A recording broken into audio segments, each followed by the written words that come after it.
तो आज यार हम लोग स्टार्ट करेंगे एक्सरसाइज 5.8 और हम लोगों ने ना इस पूरे चैप्टर के 5 चैप्टर के वीडियो अपलोड कर दिए, केवल एक ये टॉपिक बचा था क्योंकि इस बार 12th में ये टॉपिक हटा दिया गया था, बट आप लोगों को आएगा।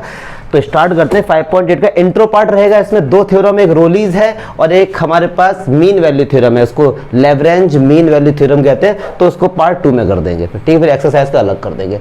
तो आज हम लोग पढ़ते हैं रोलीज थ्योरम। तो जल्दी से बता देते हैं, ये रोलीज जो हैं ये इनका पूरा नाम था मिशेल रोल्स। ये फ्रेंच मैथमेटिशियन थे और इन्होंने ये थ्योरम जहां तक मुझे याद है अप्रॉक्स 1691 के आसपास इन्होंने ये थ्योरम दी थी। ये फ्रेंच के थे ये, ठीक है। ये तो इसका बेसिक सा कंसेप्ट है। अच्छा, रोलीज थ्योरम समझाने से पहले दो बातें हैं जो आपको आनी चाहिए, तभी समझ आएगी, अदरवाइज दिक्कत होगी। जल्दी से देखिए यार, अगर एक की फंक्शन है fx equals to x square, ठीक है सर, डेरिवेटिव पढ़ रहे हैं हम लोग। 5.8 पे आप आ गए हैं तो इसका मतलब ये है 5.7 तक आता है आपको, पक्की बात है। अच्छा, फिर किसी बंदे ने कहा कि सर इसका डिफरेंशिएशन करो, मतलब f डैश x, सही बात है, और f डैश x का आंसर कितना निकल के आएगा 2x। अब बहुत से बच्चे जो नहीं पता है, जिनको, खैर आप लोगों को पता है, जो एवरेज बच्चे उनको नहीं पता है कि सर ये 2x निकल के आया क्या, तो इसको जान लो ये क्या निकल के आया। ये 2x जो है ये स्लोप ऑफ अ टेंजेंट बताएगा हर पॉइंट पे, किस फंक्शन का, इस फंक्शन का। क्लियर है?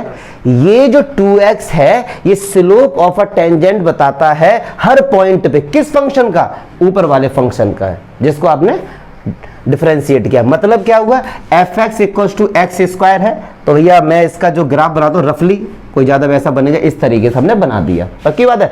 अब किसी बंदे ने ये कहा कि सर एक ये पॉइंट है 1,1, क्योंकि x की जगह 1 रखोगे y भी बनाएगा। सर इस पॉइंट पे ना एक टेंजेंट ड्रॉ करो, ठीक है सर, हमने कर दिया ड्रॉ, ये रहा, ये हमने टेंजेंट ड्रॉ कर दिया। अब कहा कि सर इस टेंजेंट का स्लोप बताओ। क्लास 11th में भी हमने पढ़ा था, लेकिन क्लास 11th में एक पॉइंट पता होने से स्लोप ऑफ अ टेंजेंट नहीं फाइंड कर सकते थे। हाँ, अगर ये एंगल पता लग जाए तो फाइंड कर सकते थे, या कोई एक और पॉइंट पता लग जाए तो फाइंड कर सकते थे, लेकिन यहां ऐसा नहीं है। यहां बोला गया और कोई भी इंफॉर्मेशन नहीं है, भैया इसका स्लोप ऑफ अ टेंजेंट बताओ, तो कुछ नहीं होगा। ये जो पॉइंट है 1,1 वो 2x की जगह पुट कर दो। x पहले आता है, x कितना है 1, तो 2 इंटू 1, भैया पक्की बात है कि ये जो टेंजेंट है इसका स्लोप 2 होगा।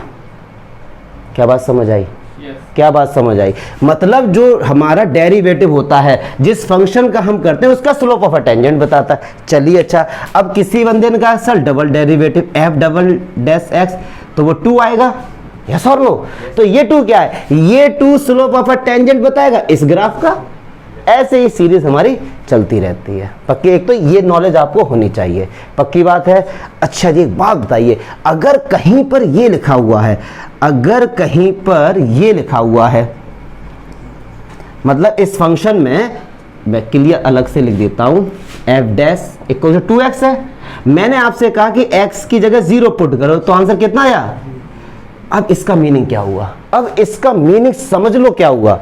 इसका मीनिंग डियर ये हुआ कि इस फंक्शन में x की जगह 0 पुट करोगे, x की जगह 0 पुट करोगे तो स्लोप ऑफ अ टेंजेंट क्या है 0, और स्लोप ऑफ अ टेंजेंट अगर 0 है तो क्या इसको tan थीटा लिख सकते हैं, क्योंकि स्लोप ऑफ अ टेंजेंट क्या होता है, tan थीटा होता है। तो tan थीटा बराबर 0, तो क्या थीटा बराबर 0 नहीं हो गया।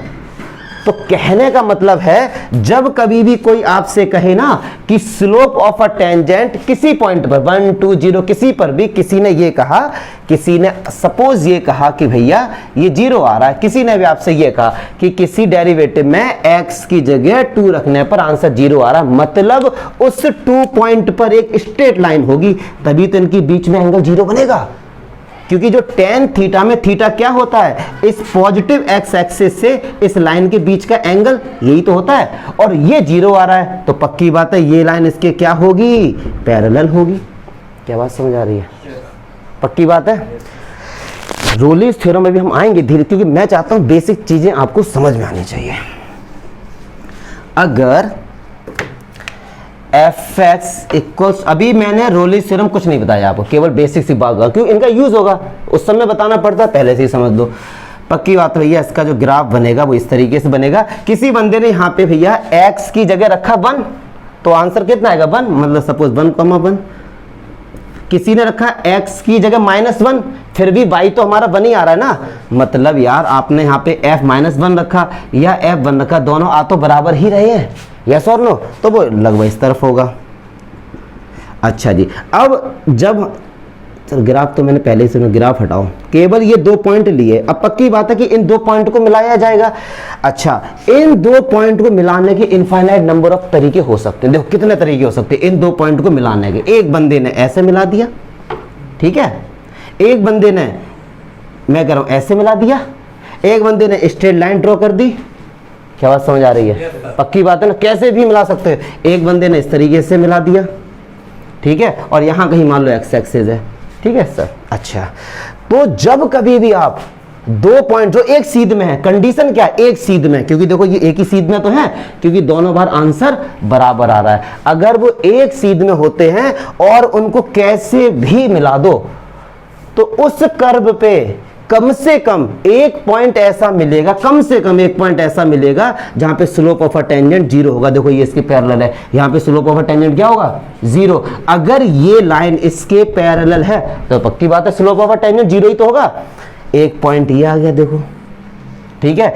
अच्छा, ये खुद में एक स्ट्रेट लाइन है तो पक्की बात है 0 होगा। यहां पर ये 0, ये 0, ये 0, मतलब कहने का मीनिंग क्या है, अगर 2 पॉइंट एक सीधी लाइन पर है ना डियर, और अगर उनको आप किसी भी तरीके से ज्वाइन करते हो तो कम से कम एक पॉइंट ऐसा होगा जहां पे स्लोप ऑफ अ टेंजेंट 0 होगा। ये आप कर सकते हो घर पे जाके, 2 पॉइंट को किसी भी तरीके से आप मिला लो, जैसा भी दिमाग में उल्टे सीधे विचार आ रहे हैं सारे अप्लाई कर दो उस पे, और एक पॉइंट कम से कम ऐसा मिलेगा। हो सकता है एक से अधिक भी मिले।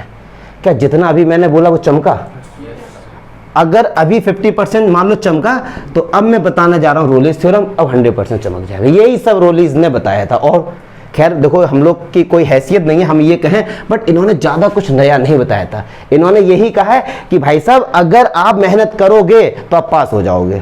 इसमें मुझे नहीं लगता कोई बड़ी बात है। बड़ी बात तब होती बेटा तुम बैठे रहो पास हो जाओगे, बड़े बोले ना, जैसे इस बार हो गया भाई साहब, रौला घट गया। जो बच्चे कमज़ोर थे मज़े आ गए। लेकिन फिर ये भी है, सरकार ने ये भी सोचा ना कि चलो एग्ज़ाम हम करा देना, एक बच्चा भी अगर कोविड से चला गया तो थोड़ा विपक्ष वाले बैठे रहेंगे तैयार नहीं, उनको तो पॉलिटिक्स करनी है, तो बड़ी प्रॉब्लम है। चलो अच्छा, अब रोलिस थ्योरम पे आते हैं। तो भैया इनकी कुछ यार थ्योरीज वगैरह इसको लिख देता हूं मैं, बट आप लोग केवल जो कंसेप्ट इसको समझना, क्योंकि एनसीईआरटी में तो थोड़ा बताना पड़ता है। कहते हैं कि if F be a real valued function, real valued function का मीनिंग समझ गए होंगे आप लोग। रियल वैल्यूड फंक्शन का मतलब ऐसे फंक्शन कि जिसमें कोई भी रियल नंबर अगर आप पुट करते हैं तो हमेशा आंसर रियल नंबर आएगा। जैसे ये रियल वैल्यूड फंक्शन नहीं है, 1f(x) = 1/x, ये 0 पर रियल वैल्यूड फंक्शन नहीं है ये। हाँ, 0 को छोड़ के रियल वैल्यूड फंक्शन है, ठीक है सर। तो ये होते हैं बेसिक बातें। चलिए अच्छा, तो कह रहे हैं कि भैया एफ भी है एक real valued function in the interval, in the interval, कोई एक इंटरवल में है a, b कुछ भी, और ये क्लोज ब्रैकेट है, मतलब a और b को भी हम लोग कंसीडर कर सकते हैं। पक्की बात है।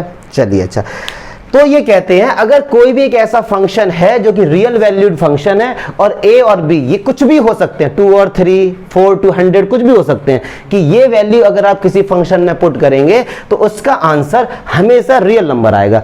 तो रोलिस ने क्या कहा कि अगर उन्होंने कहा कि अगर जो ये फंक्शन है ना f(x), if f(x) is continuous in the interval a, b, कह रहे हैं कि अगर जो ये फंक्शन है आपने ये प्रूफ कर दिया कि वो कंटिन्यूस फंक्शन है a और b में, और कंटिन्यूस प्रूफ करना हमने सीखा है कंटिन्यूटी में। चलिए फिर सेकंड कंडीशन इनकी क्या थी, ये कह रहे हैं कि इफ function is differentiable,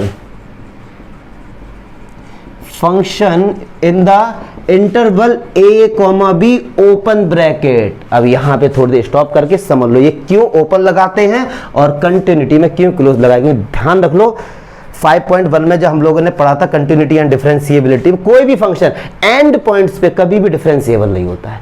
क्योंकि अगर आपसे किसी ने ये कह दिया कि f x equals to x square है और f dash x equals to, क्या कर रहा हूं मैं, 2x आ गया, मतलब ये एक ऐसा फंक्शन हो गया कि हर पॉइंट पे एक यूनिक टेंजेंट जाएगा, हर पॉइंट पे एक यूनिक टेंजेंट जाएगा, तो उसी फंक्शन को हम लोग डिफरेंशिएबल फंक्शन बोलते हैं। कोई भी फंक्शन दुनिया का एंड पॉइंट पे कभी भी डिफरेंशिएबल नहीं होता। इसका रीजन सुनो क्यों। मान लो मैंने कहा ये एक फंक्शन का ग्राफ है, मान लो ये, तो ये एंड, चलो कर्व ले लेते ये, तो इस पॉइंट पे केवल एक टेंजेंट जाएगा, तो इस पॉइंट पे फंक्शन डिफरेंशिएबल है। आई बात समझ में। इस देखो जैसे सपोज मैंने यहां पे 2 रखा और आंसर 4 आया, मतलब रियल नंबर है, तो पक्की बात है कि 2 रखने पर एक ही टेंजेंट बनेगा, उसका हम लोग स्लोप निकाल देंगे, ठीक है। ऐसे ही सर इस पॉइंट पर एक ही टेंजेंट जाएगा, लेकिन एंड पॉइंट पे डियर कितने सारे टेंजेंट चले जाएंगे, यस और नो, ये भी तो टेंजेंट ही हैं, ये यस और नो। बहुत से बच्चों का पता है माइंड इतना गलत सेट है कि सर टेंजेंट ये होता है, उनके दिमाग में यह है कि टच करता हुआ जाए, जबकि ऐसा कुछ नहीं है। टेंजेंट किसी को भी एक पॉइंट पे इंटरसेक्ट कर दे, बात खत्म।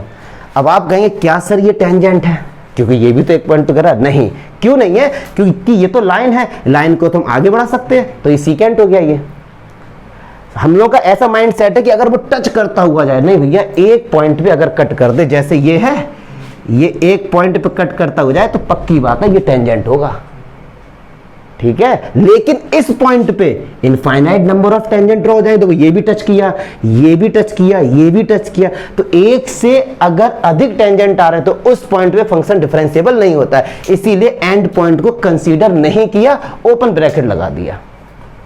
क्या मैं समझाने में सक्षम रह रहा हूं, बात समझ आ रही है। इसीलिए डिफरेंशिएबिलिटी में कभी भी एंड पॉइंट को कंसीडर नहीं करते हैं। क्लियर है। चलिए 2 कंडीशन।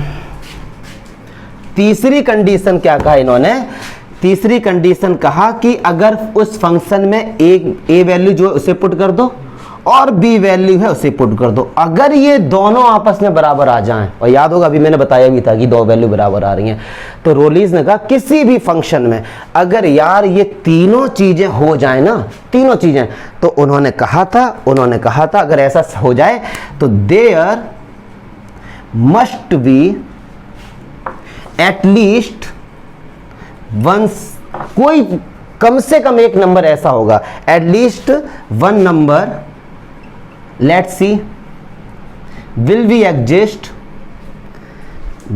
एग्जिस्ट सच दैट, और एक ऐसा नंबर एग्जिस्ट करेगा, किस तरीके से कि एफ डैश सी हमेशा 0 आएगा। ये इन्होंने बोला था। अब इन्होंने आप कहीं से क्या बोल दिया, ये देखो, किसी भी फंक्शन में अगर ये तीनों चीजें सेटिस्फाई हो जाएं, ठीक है, तो उन्होंने कहा था कि इस फंक्शन का जो भी ग्राफ बनेगा उस फंक्शन में कम से कम एक पॉइंट ऐसा होगा, कम से कम एक पॉइंट, हो सकता है एक से अधिक भी हो, कि उस पॉइंट पर, सी पॉइंट पर अगर फंक्शन का डिफरेंशिएशन करें तो आंसर क्या है, 0, मतलब उस पॉइंट पे slope of a tangent x axis के क्या होगा, पैरेलल। क्या बात, और ये होगा, ये इन्होंने नया नहीं बताया। अगर ये 3 कंडीशन है तो लिख के ले लो, ये होगा। देखो कैसे, अभी प्रूफ करेंगे वो, ठीक है। इसको देखो कैसे, एक सपोज यार मैंने एक ऐसा फंक्शन बनाया जो कि कंटिन्यूअस भी है और डिफरेंशिएबल भी है। ऐसे तो कई सारे फंक्शन है, जैसे हमारा एक्स स्क्वायर ही ले लो, डिफरेंशिएबल भी है और कंटिन्यूअस फंक्शन भी है, और 2 नंबर ऐसे हैं कि जिनको पुट करने पे आंसर बराबर भी आ रहा है। अभी देखो, अभी मैंने बताया था आपको, क्योंकि एक्स स्क्वायर बड़ा ही जेन्युइन सिंपल सा एग्जांपल है बच्चों को समझाने के लिए। कंटिन्यूअस है, पक्की बात है, डिफरेंशिएबल है, पक्की बात है, और यहां पे f-1 पुट करो और f1 पुट करो, आंसर हर केस में बना रहा है, मतलब ये तीनों कंडीशन सेटिस्फाई हो गई, ठीक है ना। तो एक पॉइंट और ये पॉइंट एक सीध में हो गए, तो देखो ये एक पॉइंट ऐसा नहीं है जहां पे स्लोप ऑफ अ टेंजेंट 0 है, देख लो ना, यस और नो। तो अगर इन 2 पॉइंट को मिलाएंगे तो मैंने वही वाली बात बताई, एक ना एक पॉइंट तो ऐसा मिलेगा जहां स्लोप ऑफ अ टेंजेंट 0 होगा, पक्की बात है। हो सकता है वो 2 पॉइंट अगर ऐसे हैं, किसी बंदे ने ऐसे मिला दिया, ये भी तो किसी का ग्राफ हो सकता है, साइन एक्स का तो ऐसे ही होता है, तो ये पॉइंट मिल जाएंगे हमारे। क्लियर है। इतना इन्होंने बोला था कि अगर ये 3 कंडीशन किसी में भी सेटिस्फाई हो गई तो पक्की बात है एक, कम से कम एक, हो सकता है एक से अधिक भी हो, एक पॉइंट ऐसा होगा उस ग्राफ पर जहां पर स्लोप ऑफ अ टेंजेंट 0 होगा। क्या बात समझ आ रही है। वहाँ पे स्लोप ऑफ टेंजेंट क्या होगा, 0 होगा। मुझे नहीं लगता इसमें कोई भी डाउट होगा। अब ये इन्होंने बताया था, लेकिन जब तक एक क्वेश्चन नहीं करेंगे बेटा तब तक क्लियर नहीं होंगी चीज़ें, बस ये बात आपको आनी चाहिए। हाँ एक चीज़ और, यहाँ पे जो सी है वो बिलोंग करेगा ए से लेके बी के बीच में। सी है ना वो ए से मतलब इनके बीच में ही आएगा वो, क्लियर है। तो भैया ये थी रोलिस थ्योरम, और अभी आगे पढ़ेंगे इसी में लेब्रेंस थ्योरम, उसमें ये हट जाता है, बस ये दो रहते हैं, तो वो और भी ज़्यादा सिंपल है। इसी पहले रोलिस किया, अब इसमें जो एनसीईआरटी का एग्जाम्पल है उसको और एक एग्जाम्पल मैं अपनी तरफ से बता दूंगा, ठीक है। तो प्रैक्टिस इसकी अच्छे से हो जाएगी। इसे लिखो फिर मैं उससे बताता हूँ एग्जाम्पल को। चलो यार ये एग्जांपल देखते हैं, एग्जांपल 42, वेरीफाई रोलिस थ्योरम। यही क्वेश्चन आता है। अभी बड़ा छोटा सा फंक्शन है क्योंकि पहला एग्जांपल है, बाद में टफ भी करेंगे। कह रहे भैया कि x² + 2 प्रूफ करो रोलिस थ्योरम की इस पे अप्लाई हो रही है। कंडीशन क्या है, a की वैल्यू -2 है, b की वैल्यू +2 है। इसे हम ऐसे भी लिख सकते हैं, कोई टेंशन वाली बात नहीं है, कंफ्यूज मत होना, ठीक है। -2 से +2 के बीच में। चलिए अच्छा अब देखिए, तो यहाँ पे कैसे हम लोग करेंगे, वेरीफाई कर रहे हैं हम लोग यहाँ पे, ठीक है। तो फर्स्ट कंडीशन क्या है कि भैया ये फंक्शन कंटिन्यूअस होना चाहिए इन वैल्यूज के बीच में। तो अब यहाँ पे आपको प्रूफ करके नहीं दिखाना, डायरेक्ट कैसे लिखना है, क्योंकि ये 5.8 है, 5.7 तक हमने यही किया था। तो कैसे लिखेंगे, fx is a polynomial function, fx is a, अगर यार तुम्हारे पास टाइम ही टाइम है तो दिखा देना प्रूफ करके, but there is no need, क्योंकि उनको पता है कि आपको 5.1 आती है। fx is a polynomial function, so it will be continuous, so it will be continuous at -2 to +2। एक तो इस तरीके से बुक में मिलेगा आपको, किसी बुक में इस तरीके से भी एक लाइन लिख के आ सकते हैं। पता है क्या, fx is exist in the interval -2 to +2।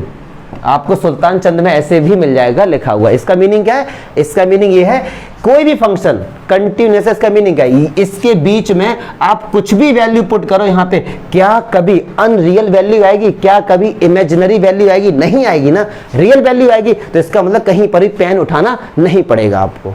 क्या बात समझ आई।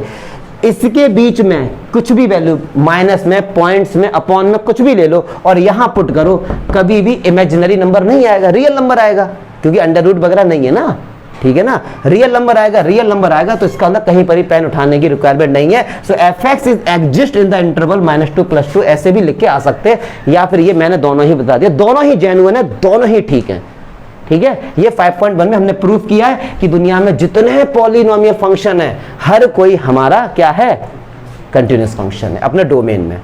दूसरी चीज, अब कहते हैं कि इसका ये चेक करो डिफरेंशिएबिलिटी। तो भैया सबसे पहले डिफरेंशिएशन करो, f' कितना आएगा, 2x, पक्की बात है। अब इसको चेक करो, या तो फिर भैया उसी तरीके से left hand derivative, right hand derivative, but ऐसे नहीं करना है, आपको ऐसे ही लिखना है, fx = 2x is exist in the interval।